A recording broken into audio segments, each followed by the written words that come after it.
పాప ఐవీఎఫ్ తోటి కన్సీవ్ అయింది. ఇప్పుడు ఎందుకు వచ్చావు నువ్వు? చెల్లి కోసమో తమ్ముడు కోసమో వచ్చింది. వీళ్ళ mummy IVF first time IVF చేసుకుని ఎక్కువ ఎంబ్రియోస్ వస్తే ఫ్రీజింగ్ లో పెట్టుకున్నారు.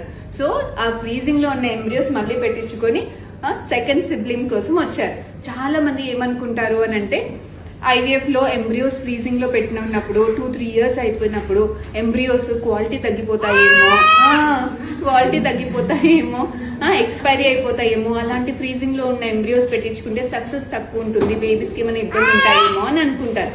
కానీ ఎంబ్రియోస్ ఒక్కసారి ఫ్రీజింగ్ చేసామంటే 10 years మట్టికి కూడా అలాగే ఉంటుంది. రీసెంట్ గా ఒక 20 years ఫ్రీజింగ్ లో ఉన్న బేబీని కూడా పెడితే చక్కటి బేబీ డెలివరీ అయింది. సో ఎక్స్ట్రా ఎంబ్రియోస్ ఫ్రీజింగ్ లో పెట్టుకుని అవే మీ సెకండ్ అటెంప్ట్ కి సెకండ్ ప్రెగ్నెన్సీకి ప్లాన్ చేయించుకోండి. మళ్ళీ మొత్తం ఐవీఎఫ్ చేయించుకోవాల్సిన అవసరం లేదు. ఓకే.